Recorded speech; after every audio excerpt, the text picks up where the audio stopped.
السلام علیکم ویورز۔ تو ویورز، ڈرامہ سیریل مہرہ کی آنے والی ایپیسوڈز میں ہم آپ کو دکھائیں گے کہ ارمین بیگم سکندر سے کہتی ہے کہ یہ تم نے ٹھیک نہیں کیا۔ تم جانتے ہو تمہاری وجہ سے تمہارے بابا کی یہ حالت ہو گئی ہے۔ تمہارے بابا نے دن رات ایک کر کے محنت کر کے یہ سب کچھ بنایا تھا تم دونوں کے لیے۔ تو سکندر کہتا ہے انہوں نے ہمیں جو کچھ بھی دیا ہے ہم پر احسان نہیں کیا۔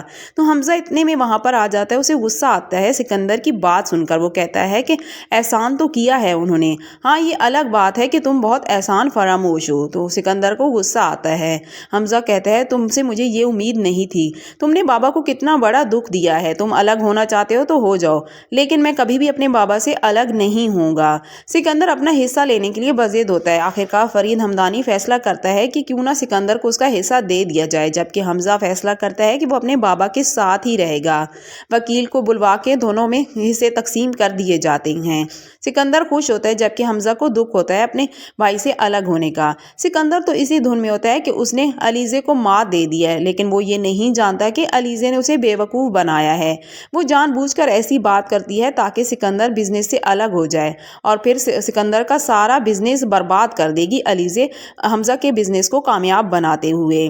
سکندر جب جا رہا ہوتا ہے تو علیزے پر اس کی نظر پڑتی ہے۔ وہ علیزے کے پاس جاتا ہے اور کہتا ہے کہ تم نے کیا کہا تھا مجھ سے کہ میں تمہیں کبھی بھی بزنس میں حصہ نہیں لینے دوں گی، تو میں نے تو اب بزنس میں حصہ اپنا الگ کر لیا ہے، مجھے مبارک نہیں دو گی؟ تو علیزے خاموش ہوتی ہے۔ سکندر کہتا ہے تم جانتی ہو سکندر جو بھی کہتا ہے کر کے ہی رہتا ہے، اور اگر وہ نہ کرے ایسا ہو ہی نہیں سکتا۔ تو علیزے کہتی ہے مبارک ہو، خیر وقت ہی بتائے گا کہ یہ سب کچھ کس کے لیے بہتر ہوا ہے، کیونکہ علیزے یہی تو چاہتی ہے۔ وہ ایک کے بعد ایک جال بچھا رہی ہوتی ہے اور سکندر بڑی آسانی سے اس میں پھنستا چلا جا رہا ہوتا ہے۔ اتنے میں دروازے پر کوئی آتا ہے اور ایک بکے اور گفٹ اور اس کے ساتھ کارڈز دے جاتا ہے۔ سکندر کہتا ہے یہ کس نے بھیجا ہے؟ تو وہ کہتے ہیں سکندر صاحب یہ آپ کے لیے۔ سکندر جیسے ہی کارڈ کھولتا ہے تو سامنے ہی انوشے کا نام ہوتا ہے کہ اتنی بڑی کامیابی پر آپ کو بہت بہت مبارک ہو۔ تو سکندر تو حیران ہو جاتا ہے، جبکہ عریشہ کو غصہ آتا ہے کیونکہ حمزہ بھی پڑھ کر سنا دیتا ہے کہ کسی انوشے نے یہ کارڈ بھیجا ہے۔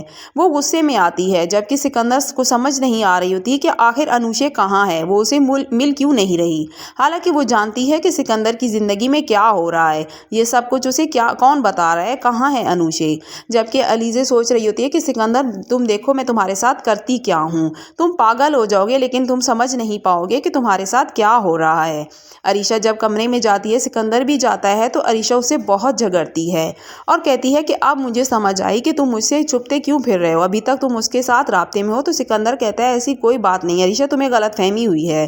تو عریشہ کہتی ہے سکندر اگر میں تمہیں نہ جانتی تو تم یہ بات کہتے، شاید میں مان بھی لیتی، میں تمہیں اچھی طرح جانتی ہوں اور مجھے یقین ہے تم ابھی تک انوشے کے رابطے میں ہی ہو، اور علیزے کے بتائے ہوئے پلان کے مطابق ہی سب کچھ ہو رہا ہوتا ہے۔ سکندر عریشہ کو منانے کی بہت کوشش کرتا ہے لیکن عریشہ اس کی ایک نہیں سنتی۔ عریشہ کہتی ہے اب مجھے سمجھ آئی کہ تم اولاد کیوں نہیں چاہتے، ابھی بھی تمہارے دل میں انوشے کے لیے وہ فیلنگز ہیں جو پہلے تھیں۔ تو ویورز اس سے آگے مزید کیا ہوگا دیکھیے ہماری آنے والی ویڈیو میں، اور پلیز ہمارے چینل کو سبسکرائب اور ویڈیو کو لائک کرنا مت بھولیے گا۔